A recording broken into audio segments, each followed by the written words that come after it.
Have you ever wondered what makes one photo stand out among 100,000 others in the contest? Why some images win prestigious awards while others are forgotten? I know how it feels. You spend thousands on trips, invest in the best gear and wait for hours to get the shot. Then the results come in and nothing. Meanwhile, photos you think aren't as good as yours, they win. It drove me nuts. I was angry, frustrated, and even heartbroken. Why is this happening? It's so unfair. But everything changed when I became a judge for Bird Photographer of the Year, Share the View International Contest, and currently chair of judging for Nature Photographer of the Year. Over the past 4 years, I have judged over 100,000 photos and I've seen exactly what separates the photos that win from the ones that don't. And when I taught this to my students, they started winning big. Prestigious awards, magazine covers, print sales, even standing on international stage to share their conservation stories. If they can do it, you can too. In this video, I'll show you what this game-changing element is, why it's critical yet often overlooked, and how you can use my MPS framework to add these elements to your photos and truly stand out. I've created a free one-page PDF summary of MPS framework that you can download at the link below to make sure you never miss this again. So, what is this game-changing element? Let me show you. It goes like this. So I love pizza. When I order one, I go big. The first slice, absolutely perfection. The crust is crispy, the cheese is gooey, and the smell alone could make you cry. I savor every bite. The second slice, still awesome. The cheese stretches, the crust crunches, life is good. Then the third, the fourth. By the fifth slice though, something changes. The excitement starts to fade. By the sixth slice, I'm slowing down. And the last slice is Puke City. I'm staring at the slice like it's my worst enemy. Why? It's the same freaking pizza. But what does this have to do with photography? When judges see tens of thousands of photos in a contest, they start to feel the same way. After looking at one well-shot image after another, it all starts to blur together. If your photo looks like the others, no matter how technically good it is, it's going to be forgotten. All the money you spent on gear, trips, and time in the field gone to waste. But if your photo is different, it stops the judges in their tracks. You're in the game. That's the photo that wins awards. But how do you do that? It's by my MPS framework. Let me show you. It goes like this. You see your cat, and you're like, I'm gonna give her the biggest hug. And you run into her. What does your cat do? Zoom. They're gone. But what if you sit behind a couch, make some noise, and aim a laser pointer and quickly move the laser pointer beam away? Your cat is obsessed, pouncing, chasing. She can't get enough. But what does this have to do with photography? If your photo reveals everything, every feather, whisker, or leaf, it's like running towards your cat and giving her a hug. You are too desperate. You are scaring your cat away. Judges scroll past and your work is forgotten. But when you create mystery, when you withhold something, viewers lean in. A shadow, a silhouette, or part of the story hidden in fog. Judges say, hold on. They remember your photo. They cheer for your photo.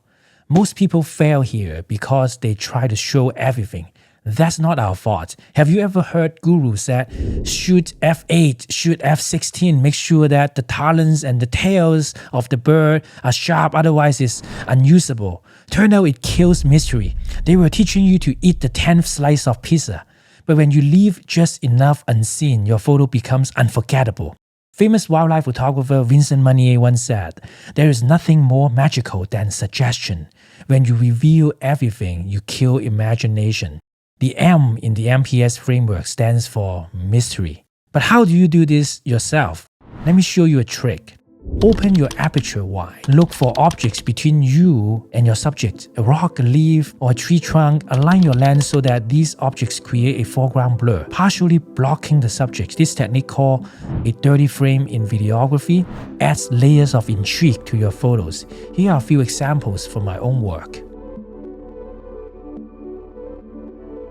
By the way, I've created a free one-page PDF summary of the MPS framework that you can download at the link below to make sure you never miss this again. But just mystery isn't enough. There is something even more powerful. Without this next step, even your most mysterious photos could still fall flat. But when you combine mystery with these next techniques, you'll create photos that are so engaging, they will hold the viewer's attention and your photos stay in their mind long enough after they've seen them. Let me show you what this second secret is. It goes like this. 2 years ago, I was in the Canadian Arctic looking for polar bears and wolves. After a long day of searching without success, I was ready to crash. But as I walked past the common room, I saw some of my photographer friends huddled around a table whispering. I said, "What's going on?" One of them said, "Oh, there's a jigsaw puzzle." The puzzle was half finished, pieces scattered everywhere. I said, "Good luck." Then I went to my room to sleep. The next morning, I walked into breakfast and saw them. They looked like zombies with panda eyes, like holding their coffee like they just found water in the desert. What happened? They said, "Well, we stayed up all night, we couldn't stop, we had to finish the puzzle, it was driving us crazy." Then I glanced at the table, the puzzle was completed. So P in the MPS framework stands for puzzle. What does that have to do with photography? So if your photo doesn't challenge viewers to connect the dots, they will scroll past it. All your time, effort, and money also gone. But when your photos act like a puzzle, a bit like a simple puzzle, most people couldn't solve a difficult puzzle and they give up. So when you have a simple puzzle for the viewers to solve and they want to know how to solve it, it keeps them engaged. They can't look away. And those are the photos that win awards. So how do you create photos that have puzzles in it? For example, you can use unexpected composition, play with blur and movement to add dynamics to it. Experiment with light and shadow, like the Grandmaster painter Caravaggio, so the subject isn't immediately obvious. Here are some examples.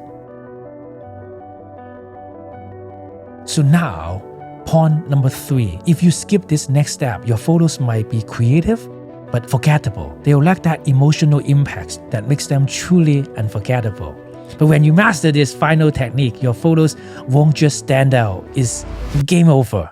Let me show you. It goes like this. Have you ever seen this famous optical illusion called Rubens vase? At first, it looked like 2 black jars. But then something incredible happens.